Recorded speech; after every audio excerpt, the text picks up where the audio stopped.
ಜಾತಿ ಧರ್ಮದಿಂದ ಪ್ರತಿಯೊಬ್ಬರೂ ಹೊರಗೆ ಬರಬೇಕು. ಭೂಮಿ ಮೇಲೆ ಇರುವುದು ಎರಡೇ ಜಾತಿ, ಒಂದು ಗಂಡು ಒಂದು ಹೆಣ್ಣು ಎಂದು ಮೈಸೂರಿನ ಅಂತಾರಾಷ್ಟ್ರೀಯ ಕೌಶಲ ತರಬೇತಿದಾರ ಚೇತನ್ ರಾಮ್ ಅವರು ಮಾತನಾಡಿ ತಿಳಿಸಿದರು. ರಾಜ್ಯ ವೈಜ್ಞಾನಿಕ ಸಂಶೋಧನಾ ಪರಿಷತ್ ಮತ್ತು ಜಿಲ್ಲಾ ಕನ್ನಡ ಸಾಹಿತ್ಯ ಪರಿಷತ್ ಸಹಯೋಗದಲ್ಲಿ ಬೀದರ ನಗರದ ಡಾಕ್ಟರ್ ಚನ್ನಬಸವ ಪಟ್ಟದೇವರ ರಂಗಮಂದಿರದಲ್ಲಿ ಹಮ್ಮಿಕೊಳ್ಳಲಾದ ರಾಜ್ಯಮಟ್ಟದ ಕಾಯಕ ರತ್ನ ಪ್ರಶಸ್ತಿ ಪ್ರದಾನ ಹಾಗೂ ಶಿಕ್ಷಣ ನಮ್ಮ ಹಕ್ಕು ವಿಚಾರ ಸಂಕಿರಣದಲ್ಲಿ ಮಾತನಾಡಿದ ಅವರು, ಪ್ರತಿ ಕ್ಷಣವೂ ಬದಲಾವಣೆಯಾಗುತ್ತಿದೆ.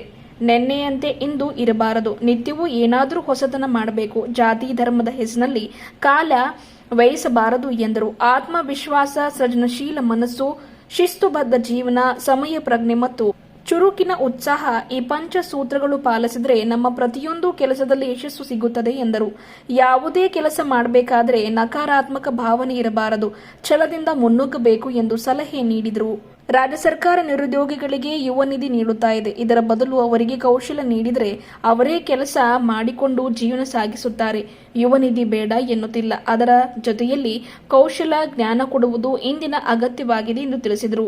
ಶಾಸಕ ಡಾಕ್ಟರ್ ಶೈಲೇಂದ್ರ ಬೆಲ್ದಾಳೆ, ಪರಿಷತ್ ಉಪಾಧ್ಯಕ್ಷ ಡಾಕ್ಟರ್ ಅಂಜನಪ್ಪ, ಬಸವ ಕಲ್ಯಾಣ ಅನುಭವ ಮಂಟಪ ಅಧ್ಯಕ್ಷ ಬಸವಲಿಂಗ ಪಟ್ಟದೇವರು, ಕೌಠಾ ಜ್ಞಾನ ಯೋಗಾಶ್ರಮದ ಸಿದ್ದರಾಮ ಶರಣರು ಬೆಲ್ದಾಳ್, ಪರಿಷತ್ ಸಂಸ್ಥಾಪಕ ಅಧ್ಯಕ್ಷ ಹುಲಿಕಲ್ ನಟರಾಜ್, ವಿಧಾನ ಪರಿಷತ್ ಸದಸ್ಯರಾದ ಡಾಕ್ಟರ್ ಚಂದ್ರಶೇಖರ್ ಪಾಟೀಲ್, ಮಾರುತಿರಾವ್ ಮುಳ್ಳೆ, ಹೈದರಾಬಾದ್ ಕರ್ನಾಟಕ ಶಿಕ್ಷಣ ಸಂಸ್ಥೆ ಆಡಳಿತ ಮಂಡಳಿಯ ಸದಸ್ಯ ಡಾಕ್ಟರ್ ರಜನೀಶ್ ವಾಲಿ, ನಗರಸಭೆ ಅಧ್ಯಕ್ಷ ಮೊಹಮ್ಮದ್ ಗೌಸ್, ಬಿಡಿಎ ಅಧ್ಯಕ್ಷ ಬಸವರಾಜ್ ಜಾಬ್ಶೆಟ್ಟಿ, ಕನ್ನಡ ಸಾಹಿತ್ಯ ಪರಿಷತ್ನ ಜಿಲ್ಲಾಧ್ಯಕ್ಷ ಸುರೇಶ್ ಚನ್ಶೆಟ್ಟಿ, ಶಾಹೀನ್ ಸಮೂಹ ಶಿಕ್ಷಣ ಸಂಸ್ಥೆಗಳ ಅಧ್ಯಕ್ಷ ಅಬ್ದುಲ್ ಖದೀರ್, ಪ್ರಮುಖರಾದ ಬಸವರಾಜ ದನ್ನೂರ್, ರೇವಣಸಿದ್ದಪ್ಪ ಜಲಾದೆ, ಜಯರಾಜ್ ಖಂಡ್ರೆ, ವಿಜಯಕುಮಾರ್ ಪಾಟೀಲ್ ಯರ್ನಳ್ಳಿ, ಪಾಂಡುರಂಗ ಬೆಲ್ದಾರ್, ರಾಜೇಂದ್ರ ಕುಮಾರ್ ಮಣಗೇರೆ, ಪರಿಷತ್ ರಾಜ್ಯ ಸಂಯೋಜಕ ದಾನಿ ಬಾಬುರಾವ್, ಕಾರ್ಯದರ್ಶಿ ಆರ್ ರವಿ ಬೆಳ್ಶಿವಾಲೆ, ಜಿಲ್ಲಾಧ್ಯಕ್ಷ ದೇವಿ ಪ್ರಸಾದ್ ಕಲ್ಲಾಲ್, ಶಿವಶಂಕರ್ ಟೋಕ್ರೆ ಸೇರಿದಂತೆ ಇನ್ನಿತರರು ಇದ್ದರು.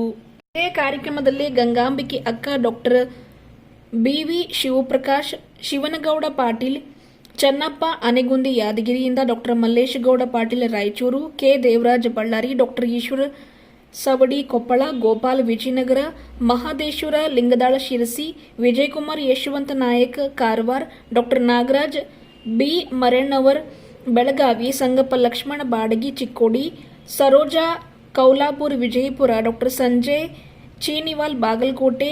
ಕರ್ನಾಟಕ ರಾಜ್ಯ ವೈಜ್ಞಾನಿಕ ಸಂಶೋಧನಾ ಪರಿಷತ್ತು ಪ್ರಾರಂಭ ಆಗಿ 4 ವರ್ಷ ತುಂಬಿದೆ.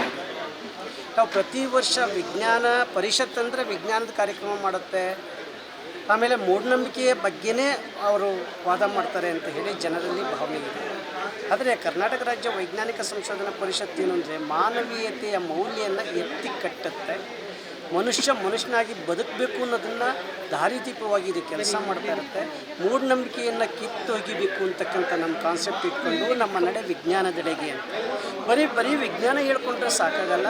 ಯಾರು ವೈಜ್ಞಾನಿಕವಾಗಿ ದುಡಿದಿದ್ದಾರೆ, ಸಾಮಾಜಿಕವಾಗಿ ಪರಿಸರದಲ್ಲಿ ಎಲ್ಲ ಕ್ಷೇತ್ರದ ಗಣ್ಯಮಾನ್ಯರನ್ನು ಗುರುತಿಸಿ ಪ್ರತಿ ಜಿಲ್ಲೆಯಿಂದ ಒಬ್ಬೊಬ್ಬರನ್ನ ಗುರುತಿಸಿ ಪ್ರತಿ ವರ್ಷ ಮೇ 1ನೇ ತಾರೀಕು ಕಾಯಕ ದಿನದಂದು ಕಾಯಕ ಯೋಗಿ ಅಥವಾ ಕಾಯಕ ರತ್ನ ಪ್ರಶಸ್ತಿಯನ್ನು ಕೊಡಮಾಡ್ತಿದ್ವಿ.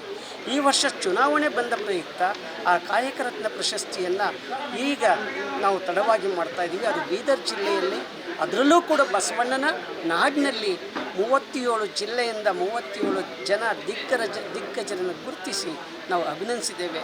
ಅವರಿಗೆ ಹೆಚ್ಚು ಗೌರವವನ್ನು ಕೊಟ್ಟಿದ್ದೇವೆ. ನಮ್ಮ ಪರಿಷತ್ ಶೈಕ್ಷಣಿಕವಾಗಿ, ಸಾಮಾಜಿಕವಾಗಿ, ವೈಜ್ಞಾನಿಕವಾಗಿ ದುಡಿತಾ ಇದೆ. ಇವತ್ತು ಒಂದು ಕಾರ್ಯಕ್ರಮ ಅದ್ಭುತವಾಗಿ ಹೊಡಮೂಡಿದೆ. ನಮ್ಮ ಕಾನ್ಸೆಪ್ಟ್ ಇರೋದು ವಿಜ್ಞಾನ ಗ್ರಾಮ. ಇಲ್ಲಿವರೆಗೂ ಅನೇಕ ದೇವಾಲಯಗಳನ್ನೇ ನೋಡ್ತಾ ಇದ್ದೀವಿ. ಹಾಗಾದರೆ ದೇವಾಲಯಗಳ ಜೊತೆಗೆ, ಸಂಸ್ಕೃತಿ ಜೊತೆಗೆ ವಿಜ್ಞಾನ ಮೇಳೈಸಿದರೆ ಮಾನವೀಯತೆ ಬರುತ್ತೆ ಅಂತ ಹೇಳಿ ನಾವು ವಿಜ್ಞಾನ ಗ್ರಾಮಗಳನ್ನು ಪ್ರತಿ ಹಳ್ಳಿನಲ್ಲಿ, ನಗರಗಳಲ್ಲಿ ನಾವು ಮಾಡಲಿಕ್ಕೆ ಮುಂದಾಗಿದ್ದೇವೆ. ನಮ್ಮ ನಡೆ ವಿಜ್ಞಾನದೆಡೆಗೆ, ಮಕ್ಕಳನ್ನು ವೈಜ್ಞಾನಿಕದ ಅಂಚಿನಲ್ಲಿ ತೆಗೆದುಕೊಂಡು ಹೋಗಬೇಕು ಅನ್ನೋದು ನಮ್ಮ ನಡೆಯಾಗಿದೆ, ನಮ್ಮ ಉದ್ದೇಶ ಆಗಿದೆ. ಸರ್, ವರ್ಷಕ್ಕೆ ಚೇಂಜ್ ಆಗ್ತದೆ ಸರ್? ಪ್ರತಿ ವರ್ಷ ನಮ್ಮಲ್ಲಿ ಕಾಯಕ ರತ್ನ ಪ್ರಶಸ್ತಿಯನ್ನು ಒಂದೊಂದು ಜಿಲ್ಲೆಯಿಂದ ಮಾಡ್ತೇವೆ. ಈ ವರ್ಷ ಬೀದರ್ ಜಿಲ್ಲೆಯಲ್ಲಿ ಮಾಡಿದ್ದೇವೆ. ಮುಂದಿನ ವರ್ಷ ಇನ್ನೊಂದು ಜಿಲ್ಲೆಯಲ್ಲಿ ಮಾಡ್ತೇವೆ.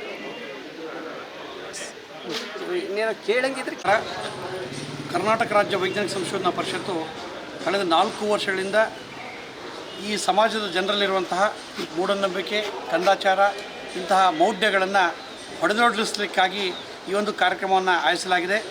ನಿಜವಾಗಲೂ ನಮ್ಮ ಇಡೀ ಭಾರತದಲ್ಲಿ ಇಂತಹ ಒಂದು ಪ್ರಪ್ರಥಮ ಕಾರ್ಯವನ್ನು ಮಾಡ್ತಿರೋದು ನಮ್ಮ ಹುಲಿಕಲ್ ನಟರಾಜ್ ಅವರ ಹೆಗ್ಗಳಿಕೆಯ ಕಾರ್ಯಕ್ರಮ ಇದಾಗಿದೆ. ಆ ದಿಸೆಯಲ್ಲಿ ಇವತ್ತು ತಮಗೆಲ್ಲ ಗೊತ್ತಿರೋ ಹಾಗೆ ಈ ಭಾಗದಲ್ಲಿ ವಿಶೇಷವಾಗಿ ಈ ಬಾನಾಮತಿ, ಮೂಢಾಚಾರ, ಕಂದಾಚಾರಗಳು ಭಾಳ ಇರೋದು. ದೆವ್ವ, ಆಮೇಲೆ ಯಾರೋ ಏನೋ ಆರಾಮಿಲ್ಲ ಅಂದ ತಕ್ಷಣ ಅಲ್ಲಿ ಲಿಮೆಂಟ್ ತೆಗೆಸಾಕೋದು, ಆಮೇಲೆ ಏನೋ ಒಂದು ಮಂತ್ರ ಮಾಡಿಸೋದು, ತಾಯ್ತ ಕಟ್ಸೋದು, ಇಂತಹ ಮೌಢ್ಯಗಳು ಈ ಭಾಗದಲ್ಲಿ ಭಾಳಷ್ಟವೆ. ಬಸವಣ್ಣ ಹುಟ್ಟಿದಂಥ ನಾಡಿನಲ್ಲಿ ಇಂತಹ ಮೌಢ್ಯಗಳು ಇರಬಾರ್ದಾಗಿತ್ತು. ಆದರೂ ಅದೇನೋ ನಮ್ಮದು ಕರ್ಮನೋ ಏನೋ ಗೊತ್ತಿಲ್ಲ. ಆದ್ದರಿಂದ ಇಂತಹ ಮೌಢ್ಯಗಳು ಇರೋದನ್ನು ಹೊಡೆದಾಡಬೇಕಾಗಿದೆ, ತೊಡೆದಾಕಬೇಕಾಗಿದೆ. ಬಾನಾಮತಿ ಅಂತಹ ದೆವ್ವ ಭೂತಗಳಂತಹ ಒಂದು ಈ ಸಮಸ್ಯೆಯನ್ನು ಹೋಗಲಾಡಿಸಬೇಕಾಗಿದೆ. ಆ ದಿಸೆಯಲ್ಲಿ ಜನಗಳಲ್ಲಿ ಒಂದಿಷ್ಟು ವೈಜ್ಞಾನಿಕ ಜಾಗೃತಿಯನ್ನು ಮೂಡಿಸೋ ಸಲುವಾಗಿ ಈ ಸಂಸ್ಥೆಯನ್ನು ಹುಲಿಕಲ್ ನಟರಾಜ್ ನೇತೃತ್ವದಲ್ಲಿ ಹುಟ್ಟಾಕಲಾಗಿದೆ. ನಾನು ಕೊಪ್ಪಳ ಜಿಲ್ಲೆ ಅಧ್ಯಕ್ಷರಾಗಿ ಸಿದ್ಲಿಂಗೇಶ್ ಪೂರ್ಭಾವಿ ಈ ಒಂದು ಕಾರ್ಯಕ್ರಮದಲ್ಲಿ ಅತ್ಯಂತ ಸಂತೋಷದಿಂದ ಭಾಗವಹಿಸ್ತಿದ್ದೇನೆ. ಯಾಕಂತಂದರೆ ನಮ್ಮ ಸಂವಿಧಾನದ ಪೀಠಿಕೆಯಲ್ಲೇ ಹೇಳಿದೆ ಏನಂತ, ವೈಜ್ಞಾನಿಕ ಮನೋಭಾವನೆಯನ್ನು ಮೂಡಿಸೋದು ನಮ್ಮ ಈ ಒಂದು ಸಂವಿಧಾನದಲ್ಲಿ ಆದ್ಯ ಕರ್ತವ್ಯ ಅಂಥೇಳಿ ಏನೋ ಸಂವಿಧಾನದಲ್ಲಿ ಹೇಳಿದೆ. ಆ ಸಂವಿಧಾನವನ್ನು ಬೆಳೆಸುವಂತಹ, ಉಳಿಸುವಂಥ ಕಾರ್ಯವನ್ನು ನಮ್ಮ ಸಂಸ್ಥೆ ಮಾಡ್ತಾಯಿದೆ ಅಂತ ಹೇಳಿದ್ರೆ ಅದು ನಿಜವಾಗ್ಲೂ ಅತ್ಯಂತ ಸ್ತುತ್ಯಾರ್ಹ ಸಂಗತಿ. ಆ ದಿಸೆಯಲ್ಲಿ ಕಾಯಕರತ್ನ ಪ್ರಶಸ್ತಿಯನ್ನು ನಮ್ಮ ಕೊಪ್ಪಳ ಜಿಲ್ಲೆಯಲ್ಲಿ ಡಾಕ್ಟರ್ ಈಶ್ವರ್ ಸವಡಿ ಅವರಿಗೆ ಅದನ್ನು ಕೊಡಮಾಡಲಾಗಿದೆ. ಡಾಕ್ಟರ್ ಈಶ್ವರ್ ಸವಡಿ ಅವರು ತಮಗೆಲ್ಲ ಗೊತ್ತಿರೋ ಹಾಗೆ ಅವರು ಮೊನ್ನೆ ನಡೆದಂತಹ ಕೇಂದ್ರ ಸರ್ಕಾರದ ಒಂದು ಕಾರ್ಯಕ್ರಮದಲ್ಲಿ ಇಡೀ ಕರ್ನಾಟಕವನ್ನು ಪ್ರತಿನಿಧಿಸಿದಂತಹ ಏಕೈಕ ವ್ಯಕ್ತಿ ಅವರು ಡಾಕ್ಟರ್ ಈಶ್ವರ್ ಸವಡಿ ಅವರು. ಜೊತೆಗೆ ಒಂದೇ ತಿಂಗಳಲ್ಲಿ ಸರ್ಕಾರಿ ಆಸ್ಪತ್ರೆಯಲ್ಲಿ 350ಕ್ಕೂ ಹೆಚ್ಚು ಹೆರಿಗೆಗಳನ್ನು ನಾರ್ಮಲ್ ಡೆಲಿವರಿ, ತಮಗೆಲ್ಲ ಗೊತ್ತಿರೋ ಹಾಗೆ ನಾರ್ಮಲ್ ಡೆಲಿವರಿ, ಸೀಸನ್ ಡೆಲಿವರಿ ಅಂತಿರ್ತವೆ, ನಾರ್ಮಲ್ ಡೆಲಿವರಿಯನ್ನು ಮಾಡಿಸಿದಂತಹ ಒಂದು ಕೀರ್ತಿ ನಮ್ಮ ಡಾಕ್ಟರ್ ಈಶ್ವರ್ ಸವಡಿ ಅವರಿಗಿದೆ. ಅಂತಹ ಸವಡಿ ಅವರಿಗೆ ನಾವು ಅವ್ರನ್ನ ಗುರುತಿಸಿ, ಆ ಜೊತೆಗೆ ಅವರು ಸತತ 3 ವರ್ಷಗಳಿಂದ ಕಾಯಕಲ್ಪ ಪ್ರಶಸ್ತಿಯನ್ನು ಅತ್ಯಂತ ಬೆಸ್ಟ್ ಹಾಸ್ಪಿಟಲ್ ಇನ್ ಕರ್ನಾಟಕ ಅಂಥೇಳಿ ಕೇಂದ್ರ ಸರ್ಕಾರ ಏನು ಗುರುತಿಸಿದೆ, ಆ ಒಂದು ಕಾಯಕಲ್ಪ ಪ್ರಶಸ್ತಿಯನ್ನು ಪಡೆದಂತಹ ಅವರು ಮಹನೀಯರನ್ನು ನಾವು ನಮ್ಮ ಕೊಪ್ಪಳ ಜಿಲ್ಲೆಯಿಂದ ಗುರುತಿಸಿ ಅವರಿಗೆ ಕಾಯಕರತ್ನ ಪ್ರಶಸ್ತಿಯನ್ನು ಕೊಡಿಸೋಕ್ಕೆ ಶಿಫಾರಸು ಮಾಡಿದ್ದೇವೆ. ಆ ಮೂಲಕ ಅವ್ರಿಗೆ ಇವತ್ತು ಅವರಿಗೆ ಸನ್ಮಾನ ಮಾಡಲಾಗಿದೆ. ಇಂತಹ ಒಂದು ಕಾರ್ಯಕ್ಕಾಗಿ ಎಲ್ಲರೂ ಕೈ ಜೋಡಿಸಬೇಕು. ಇಲ್ಲಿ ಯಾವುದೇ ಕಾರಣಕ್ಕೂ ಕೇವಲ 260 ರೂಪಾಯಿಗಳನ್ನು ಅವರು ಸದಸ್ಯತ್ವ ನೋಂದಾಯಿಸೋದ್ರ ಮೂಲಕ ಎಲ್ಲರೂ ಸದಸ್ಯರಾಗಿರಿ. ಆ ಮೂಲಕ ಈಗಾಗಲೇ ಸದಸ್ಯತ್ವ ಸಂಖ್ಯೆ 50,000ಕ್ಕೂ ಹೆಚ್ಚು ನಮ್ಮ ಸಂಸ್ಥೆ ಸದಸ್ಯತ್ವ ದಾಟಿದೆ ಅಂತ ಹೇಳಿದ್ರೆ ಅತ್ಯಂತ ಸಂತೋಷವಾಗ್ತದೆ. ಇಂತಹ ಮಹತ್ವ ಕಾರ್ಯಕ್ಕೆ ಎಲ್ಲರೂ ಕೈ ಜೋಡಿಸೋಣ, ಮೌಢ್ಯವನ್ನು ಹೊಡೆದೋಡಿಸೋಣ, ವೈಜ್ಞಾನಿಕ ಮನೋಭಾವನೆಯನ್ನು ಬೆಳೆಸೋಣ, ಆ ಮೂಲಕ ದೇಶವನ್ನು ಸಮೃದ್ಧಿ ನಾಡಾಗಿ ಕಟ್ಟೋಣ ಅಂತ ಹೇಳ್ತಾ ಅವಕಾಶ ಕೊಡೋದಕ್ಕೆ ಧನ್ಯವಾದ ತಿಳಿಸ್ತೇನೆ. Thank you so much. ನನ್ನ ಹೆಸರು ಸಿದ್ಧಲಿಂಗೇಶ್ ಪೂರ್ಭಾವಿ, ಕೊಪ್ಪಳ ಜಿಲ್ಲೆಯ ಅಧ್ಯಕ್ಷರು.